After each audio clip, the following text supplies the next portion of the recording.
feet.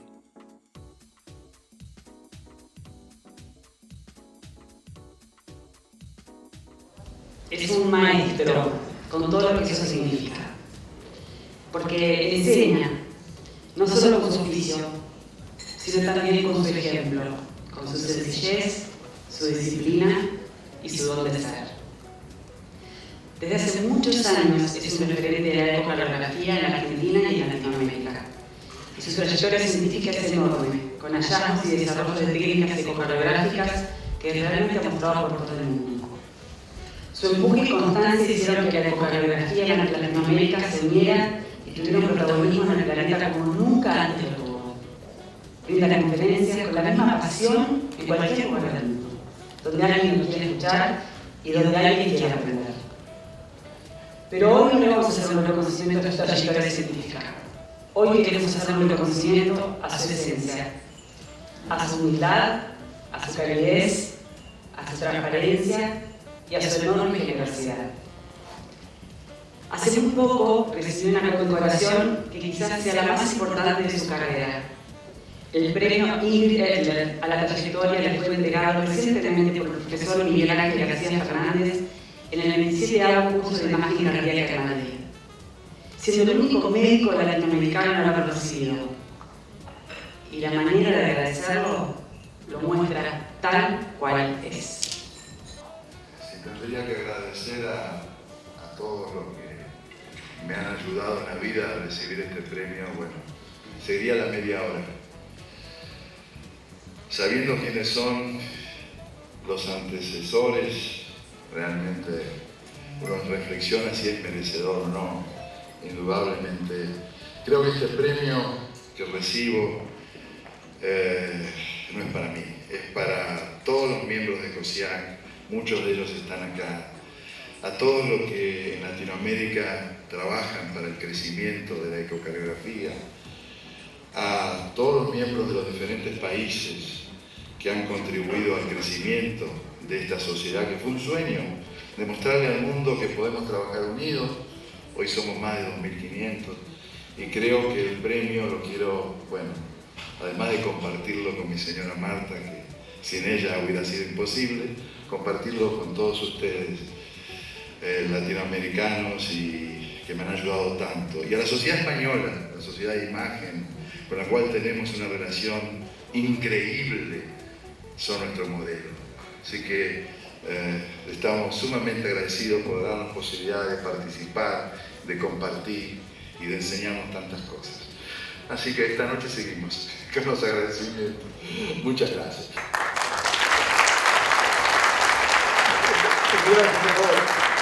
Siempre digo algo y lo he repetido, sobre todo los chicos que están conmigo, los fellow, compañía, que la verdadera estrella es aquella que brilla y hace brillar a los demás. Y Jorge es un maestro. Muchas gracias.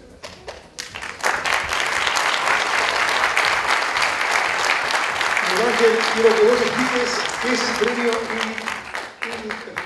Bueno, este es un premio que hicimos hace muchos años. Tiene una historia curiosa el premio de Ingrid Edler, porque hubo que pedir permiso a la embajada sueca, que dio autorización a utilizar el nombre de Edler, y entre la gente que lo ha tenido hemos tenido el nombre de tener a Liv Hattel, a Mario García, a Miguel Quiñones, a George Sutherland, a pesar del strain y de la deformación metálica, George Sutherland, a un montón de gente de todo el mundo. Todas las gentes se caracterizan por algo que yo creo que en Jorge es algo especial. Lo importante en la vida es que si tú no hubieses estado allí, las cosas hubiesen sido diferentes. Y yo estoy convencido, es una opinión, ya sé que nadie es profeta en su tierra. Si hablar en la tierra de uno, bien de uno, a veces en España de luego nos matarían, ¿no?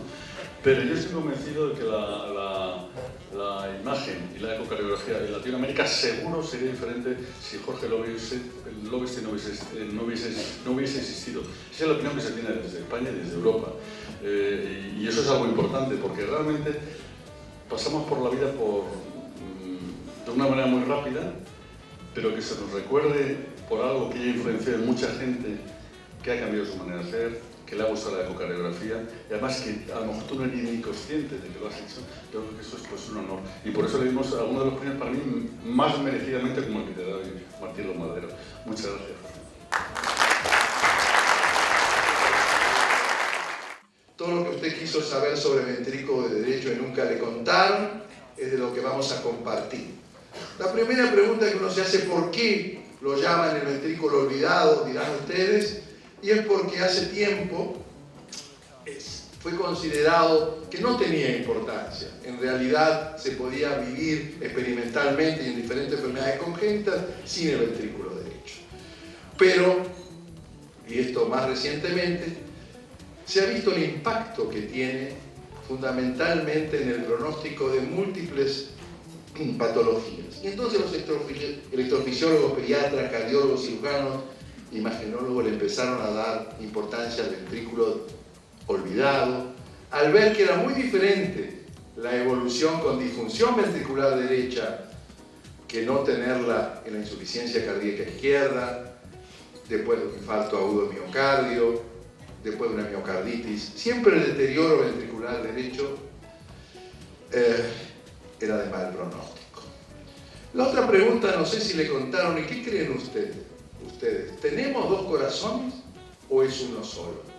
Torres-Bois nos enseña de que de alguna manera el corazón está formado por una única banda muscular plegada sobre sí mismo, y esto ya fue dicho muchas veces. Y hay una continuidad en las fibras del ventrículo derecho y el ventrículo izquierdo que los fija funcionalmente, constituye la base para la tracción de la pared libre del ventrículo derecho causado por la contracción. Hay una interdependencia ventricular, sabemos que un tercio de la presión generada por el ventrículo derecho en realidad depende del ventrículo izquierdo, pero tiene una morfología muy especial.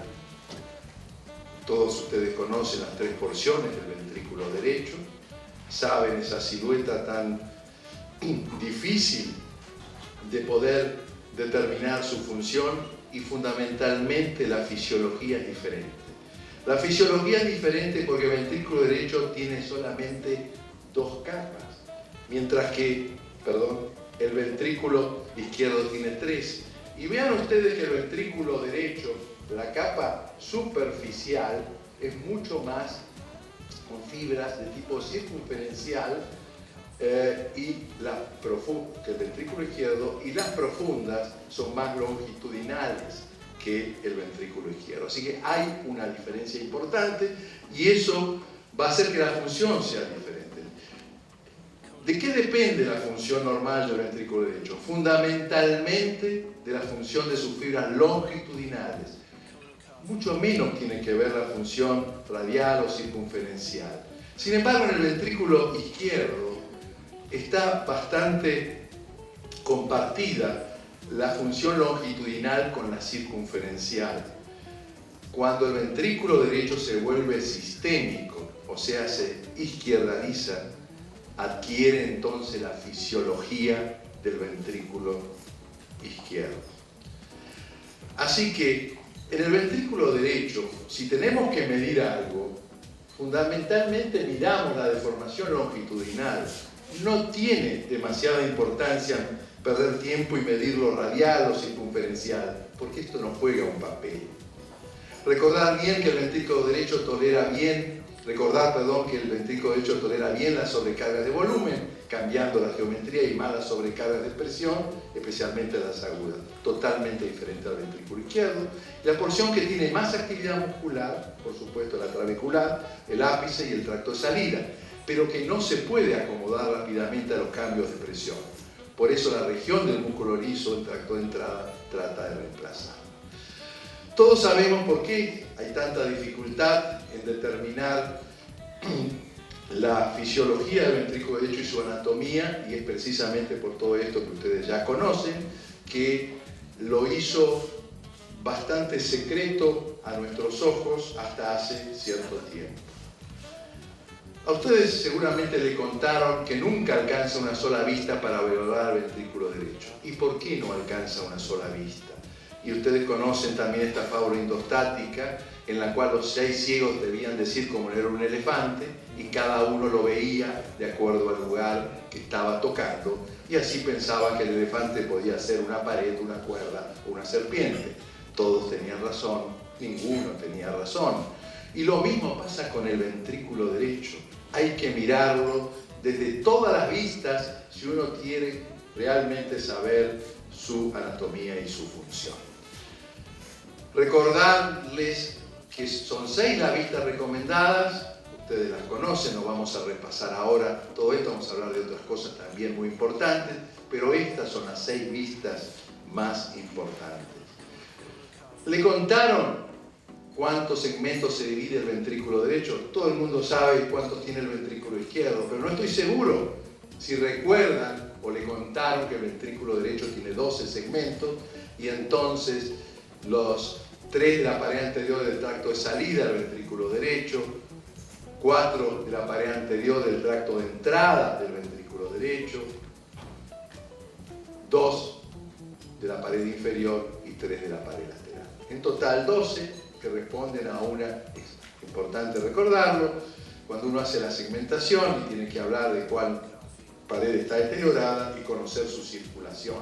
La circulación coronaria, que en realidad creo que nos han vendido y nos siguen vendiendo un cuento de que la fisiología de la coronaria derecha es diferente a la fisiología de la coronaria izquierda. La coronaria izquierda todos saben que tiene predominancia importante del flujo diastólico. Y nos querían decir que la derecha en realidad son muy parecidos, el sistólico y el diastólico.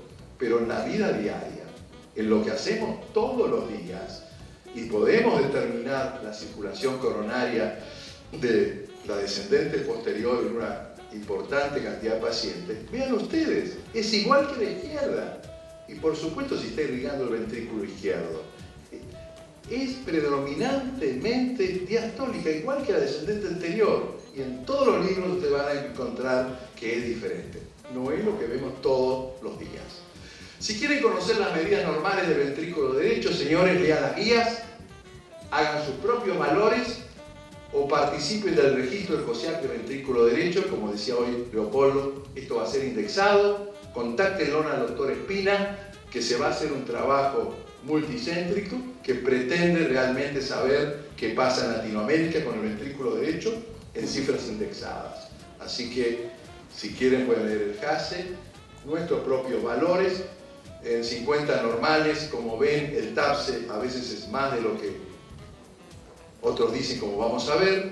Estos son los valores del anillo del Doppler tisular, el cambio fraccional y el strain. Estos son nuestros valores, que a lo mejor son diferentes a los de ustedes con otra máquina, pero deben tener sus valores. Y los cortes pronósticos, por supuesto, son en general de la literatura, porque uno no tiene tanto número como para hablar de esto. Si tenemos que hacer una medida, no voy a hablar de las dimensiones, pero una de las medidas que debe hacerse de rutina, me parece, si uno sospecha que hay una disfunción del ventrículo derecho, y esto es muy fácil, es el cambio fraccional del área. Medir en diástole, medir en sístole y con la clásica fórmula saber cuánto es el cambio fraccional. Y esto correlaciona bastante bien con la fracción de eyección. Y esto se puede hacer más del 90% de los pacientes y recordar que los valores normales siempre van a ser mayor del 35%. Y si queremos saber si hay una hipertrofia o no, tenemos que hacer una vista subcostal y esto todo el mundo lo sabe. Y hay algunas medidas que no se utilizan, que son bastante ya antiguas, pero que hoy vuelven a tener cierto valor. Entre otras, la fracción de acortamiento del tracto de salida, tanto medido en modo M como en 2 dimensiones, tiene valor pronóstico. Un valor de menos de 20% es pronóstico, muy fácil de medir esto. Y ustedes, si miran la pared anterior del ventrículo derecho, vean el engrosamiento. Y esto también es una situación muy fácil de medir y de alguna, sobre el ventrículo derecho, y generalmente uno no le presta demasiada atención. Bueno, ¿cuántas veces le contaron cómo distinguir una sobrecarga de presión de sobrecarga de volumen? No vamos a hablar de esto, con solamente medir qué pasa en sístole sobre el septum, cuán aplastado está en sístole, uno puede distinguir una sobrecarga de presión de volumen que en realidad está aplastada solamente al final de la diástole. Diferencias entre presión y volumen por la tolerancia y por una serie de factores que tampoco me voy a apurar un poco y dedicarme a otras cosas que son mucho menos conocidas. Le contaron que pueden ser rápidamente reversibles la sobrecarga de volumen. Miren ustedes, una comunicación interauricular, se le coloca un Amplatzer y en pocos días todo cambia. O sea, la acomodación es muy rápida y la mejoría también. Bien, le contaron que el análisis cualitativo en la primera aproximación es lo que hacemos todos, no hace falta que nos cuente. Uno mira ventrículo derecho, lo que preguntaba hoy. ¿Cómo saber si está moderada, levemente o severamente dilatada? Y bueno, esto es muy cualitativo y si es siempre el ventrículo derecho tiene que ser de menor dimensión, si es igual es una dilatación moderada y es severa si es más grande y si ocupa la punta. ¿Quién ocupa la punta? Y si la punta está ocupada por el ventrículo derecho es severa. Bueno, la estrecha relación entre la causa de la dilatación y la contracción, esto en general, una sobrecarga de volumen siempre se va a contraer bien el ventrículo derecho, en la sobrecarga de presión se contrae en general mal, en la miocardiopatía no se contrae, en la isquemia no se contrae. Así que hay una relación en cuanto al estudio de la contractilidad. A veces uno dice, me parece que está dilatado. Bueno, uno tiene que pensar siempre en estas situaciones. Lo más común es que haya un acortamiento del ápex, que no estemos bien alineados. Pero recordar que los atletas de alta competencia pueden tener ventrículo derecho dilatado, los obesos pueden tener ventrículo derecho que parecen dilatados, y los cambios de posición del paciente también. Uno toma el ventrículo derecho en decúbito dorsal. Si lo pone lateral, en general puede aumentar hasta un 40% y parecer que está dilatado. O sea, esto son los errores en general que cometemos, a veces de no alinear bien y hacer un foreshortening, y es muy importante la calidad de la imagen y evitar la oblicuidad, porque si no va a dar muy diferente en la fracción del acortamiento del área, por ejemplo, en un oblicuo que... ¿Le contaron cuál es la diferencia entre el signo de Goldhaber y el signo de McDonald? Bueno, es muy simple. El jefe del servicio era Goldhaber, el famoso Goldhaber que escribió libros y libros, pero el que describió el signo en el año 1996 fue su fellow. Así que hay que darle crédito al fellow, McConnell, no McDonald, perdón, McConnell, quien describe entonces el signo. Y le voy a mostrar, para que no se olvide nunca, un signo de McConnell que es muy evidente. Le pregunté a mi amigo Restrepo si él tenía alguna imagen y me la mandó, pero yo vi que no era de Colombia. Así que seguramente mis amigos españoles la recordarán porque es del Hospital Santa Sofía, pero creo que pocas imágenes son tan evidentes como se mueve la punta y ha perdido entonces la contractilidad o la función, especialmente la parte media, a veces también de la basal, de la pared lateral, pero esto es el signo McDonald más evidente que he visto en mi vida. ¿Le contaron las posibles razones? Bueno, ustedes las deben saber: la hipercontractilidad del ventrículo izquierdo, con fibras que son compartidas, arrastran entonces al ventrículo derecho, pero también hay un brusco incremento de la poscarga, haría que éste asumiese una forma más esférica para ecualizar el estrés de la pared, incremento en el estrés de la pared medial que hace que ésta no se mueva bien, y zonas de isquemia regional. Así que hay varias causas, pero fundamentalmente no pierde la continuidad de la punta. Sepan ustedes que el signo no es específico de tromboembolismo pulmonar, porque en infarto agudo miocardio pueden tener el signo de Goldhaber o McConnell. ¿Le contaron que para el diagnóstico de displasia ritmogénica el eco no es perfecto? Sí, no es perfecto, pero lo que no sabe la mayoría de la gente, que la resonancia es mucho menos perfecta que el ecocardiograma. Acá, caso típico donde el eco hace el diagnóstico y la resonancia con la infiltración grasa no tiene ninguna duda, pero el eco ayuda, el electro ayuda, y en un estudio multicéntrico, viendo los diferentes patrones de diagnóstico, vemos que el mejor de todos es el ecocardiograma. Y la conclusión es que ninguno es perfecto y uno debe tomar todos los parámetros y sumarlos. Pero recuerden que la resonancia tal vez sea de lo menos perfecto. Y uno piensa, la resonancia me va a resolver el problema, o la biopsia me lo va a resolver.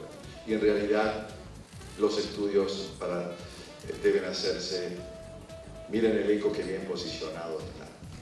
Se necesita una combinación de pruebas para hacer este diagnóstico. Bueno, le contaron de los diferentes métodos cuantitativos, seguramente lo saben.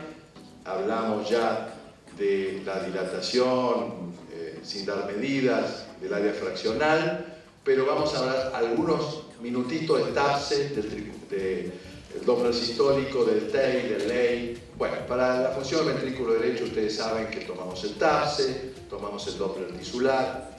¿Por qué son tan importantes? Porque miden la función longitudinal.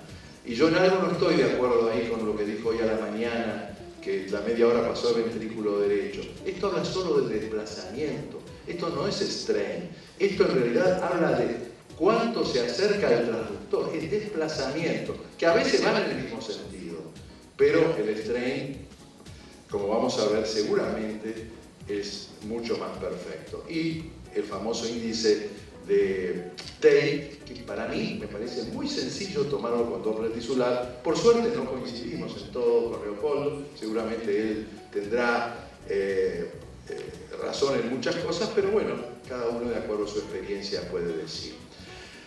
¿Cuál es el verdadero valor del TAPSE? ¿Cuál es el corte? Y ahí podemos discutir 16, 18, 20, 22, hay muchísimo. Del viejo trabajo de Cole, Samji Cole, puso 15. Menos de 15 habla de una fracción de eyección menos de 40, entonces puso 15. Pero 15 no es normal, porque ya cuando baja de 18 el TAPSE, empieza a aumentar la mortalidad. Y es importante que con cada milímetro de descenso, la mortalidad aumenta 17% en pacientes con hipertensión pulmonar primaria o idiopática. Así que tener 17 no es absolutamente normal. Entonces, según uno considere Cole, para nosotros es 24, un valor normal. Pero queremos que aumente la mortalidad a partir de un valor de 18, para trasplante cardíaco posiblemente 14 y para otros es 15. Así que tener menos de 15 realmente tiene importancia pronóstica, pero no es que esos sean valores normales. En una población normal es de arriba de 20. Depende mucho de la etiología. El TAPSE tiene sus limitaciones, vamos a ir más rápido. Ángulo dependiente, mira solamente una parte del ventrículo derecho, pero correlaciona muy bien con el Doppler tisular. El Doppler tisular es otra forma de medir movimiento. No miden contracción, miden movimiento, son ángulos dependientes. Si uno varía la alineación, cambia, pero correlaciona muy bien. Y el Doppler tisular tiene en general un límite de corte de alrededor de 11. Es importante medir el Doppler tisular porque uno puede medir los tiempos. Y una de las cosas que uno debe medir siempre es el tiempo de relajación isovolumétrico. Y el tiempo de relajación isovolumétrico, ¿cuál es en el ventrículo derecho? Quien ha estado con nosotros lo sabe. No existe. Cuando hay tiempo de relajación isovolumétrico, hay aumento de presión en el circuito menor y cuanto más es el tiempo, hay una correlación directa. Así que esto es muy importante. Las limitaciones siempre. Si hay que determinar, uno tiene muchas cosas que hacer, pero una vez dijimos, si uno tiene que elegir uno y nunca debe faltar, por lo menos es el TAPSE. Por lo menos es el TAPSE. ¿Qué pasa con la cirugía? Todos los pacientes postquirúrgicos que se le abre el pericardio parecerían que tuvieran función deprimida. O sea, un TAPSE normal después de una cirugía, yo no lo he visto, salvo que hayan pasado 20 años. Y un Doppler tisular, yo no he visto. Entonces, ¿tienen disfunción o no tienen disfunción? Y entonces la respuesta está en este trabajo. Yo le escuché a Sutherland decir, con cada cirugía se reduce la función. Es probable, pero mucho menos de lo que nos dice el TAPSE. Porque miren ustedes en este estudio, el TAPSE era 23, a los 3 meses 12, después se va corrigiendo, no llega nunca a lo normal. 15 de Doppler tisular, post cirugía 9, y después se va corrigiendo, pero nunca llega a lo normal. Pero ¿qué pasa con los índices de función 3D? Nunca cambia. La fracción de eyección sigue siendo normal, con lo cual probablemente sea que varía la geometría, pero el ventrículo derecho no es tan disfuncionante como parece. Y esto es cosa de todos los días. Cuidado con el TAPSE, midan entonces fracción de acortamiento del área o midan fracción de eyección. Así que hay que medir función global, no usar subrogantes longitudinales. Este es el mensaje entonces que le quiero dejar. ¿Qué limitaciones tiene el TEI derecho? Es muy bueno, hoy se preguntó esto, pero tiene una limitación. Hay un momento de pseudonormalidad. En general, a medida que la difusión aumenta el TEI. Pero hay un momento, el TEI normal medido por Doppler tiene que ser menos de 0,55. Pero hay un momento en el cual precisamente porque se prolonga mucho el tiempo de relajación isovolumétrico, hay un periodo pseudo-normalización, como se ve aquí. Así que ojo con el TEI, tiene su valor, pero hay que conocer esta limitación. Y el TEI es mi amigo coreano, entonces todo el mundo dice Lei, este será también amigo de Lowell, No, Lei quiere decir Left Eccentric Index, no es ningún coreano, sino que es el famoso índice de excentricidad que todos saben cómo se mide y que tiene mucha importancia, como vamos a ver ahora en los próximos minutos. Ustedes saben cómo medirlo y el valor normal que siempre tiene que ser menos de 1.2. Cuanto más la presión del ventrículo derecho, más aplastado está, más aumenta este diámetro y este diámetro sobre este diámetro menor va aumentando a más de 1. Ya estoy terminando. Le contaron que el strain 2D puede evaluar. El strain del ventrículo derecho es muy fácil realizarlo, tenemos que engañarle a la máquina es fácilmente engañable. Le decimos que ventrículo izquierdo y ahí nos da los valores. Y en realidad no medimos los 6 segmentos, porque el septum está compartido. Hay gente de la Clínica Mayo que le da mucho valor a la Cleveland, a los 6. Nosotros le damos solamente valor a lo lateral, porque estamos midiendo ventrículo derecho. Y miren ustedes el deterioro que tiene este paciente, fácilmente detectable. Lo importante es detectar precozmente la disfunción del ventrículo derecho. ¿Cuál es el valor? Hoy se dijo, el valor que uno ve en promedio es 24, más o menos. Es más que el ventrículo izquierdo. ¿Y cuál es el valor de eventos? Se discute. De acuerdo a la bibliografía, menos 18, menos 21. ¿No es cierto? Pero tiene también sus dificultades, no vamos a poder repasar cada una de las limitaciones que tiene. Nada es perfecto en este mundo.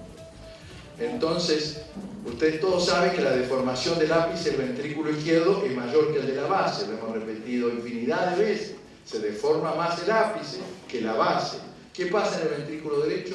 Bueno, es totalmente heterogéneo. En algunos pacientes todo igual, en otros es más la base, en otros es más la punta, así que no sigue un patrón de deformación longitudinal como el ventrículo izquierdo. Así que recordar que la zona que más se va a afectar por la sobrecarga es la región apical y el tracto de salida. Por lo tanto, el strain 2D podrá mantenerse en la base, pero no en el ápice, donde se reduce notablemente en la hipertensión pulmonar. Bueno, le contaron cómo medir la función diastólica del ventrículo, se puede medir perfectamente.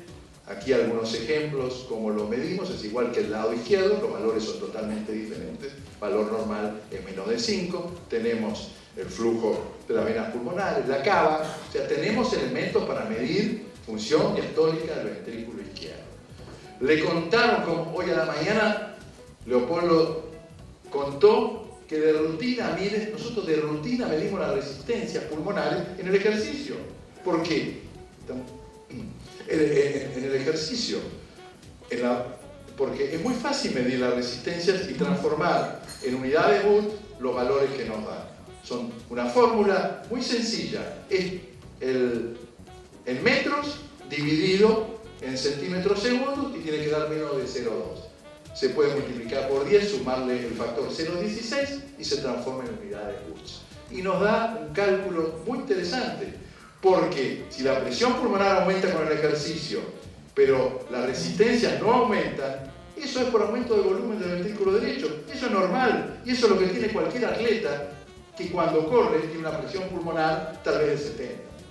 Así que tiene valor medir la presión pulmonar en el ejercicio si uno hace cálculos de resistencia. Acá, así como lo hacemos normalmente, le contaron que ya diariamente podemos medir 3D, sí, lo hacemos. Lo podemos hacer por triplanar, que tiene un valor muy relativo, pero hoy tenemos por un software de Tomtec la posibilidad de medir fracción de eyección, en este caso normal, en este caso en una isquemia aguda durante un ecoestrés, en este caso normal, en este caso una hipertensión pulmonar con una disfunción muy importante, en este caso normal, en este caso aumentado por comunicación. O sea, empieza a entrar dentro de las herramientas la posibilidad de medir con la fracción de eyección verdadera, no asumimos nada, mide los 3 sectores anatómicos y funcionales y correlaciona muy bien, según este trabajo, es el que mejor correlaciona con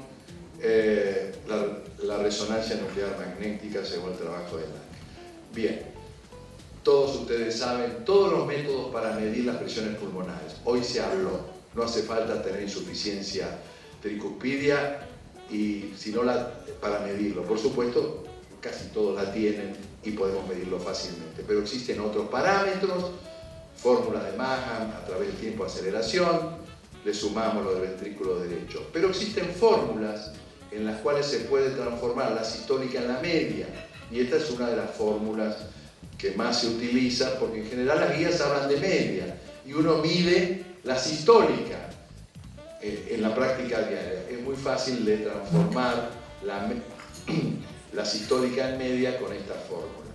Y una forma muy sencilla para medir la media, y no me pregunten el mecanismo por el cual esto sucede, esto se ha visto, en la práctica funciona, no tiene ninguna explicación fisiopatológica, es medir en el flujo tricuspidio, al medir cuál es la media, haciendo un trazo y sumándole la cava. Y esto da, y esto está en las guías, y está escrito por Arwen. Hay una correlación. ¿Por qué funciona? No se sabe, porque no tiene ninguna explicación por qué se puede medir la presión pulmonar por este mecanismo de insuficiencia tricuspidia. Bueno, termino entonces. Le comentaron cuáles son los índices ecocardiográficos más importantes de la hipertensión pulmonar. Los 5 índices más importantes de la hipertensión pulmonar son el índice de excentricidad, el índice de Tate, la excursión del anillo tricuspidio, el grado de derrame pericárdico, y en eso coinciden todos los autores, el área auricular derecha, que tenemos que empezar a medirla. Y estos son los valores de corte en general que dan las guías para cada uno de estos 5 factores de pronósticos. Entonces, y disculpen si me he pasado, la conclusión es que el ventrículo derecho está al alcance del ecocardiografía. Hoy podemos hacer evaluaciones, seguimientos, estratificación pronóstica con este método. Si quiere saber más secretos del ventrículo derecho, pues empiece a ver su anatomía y función con el ecodoppler y seguramente va a tener mucha satisfacción.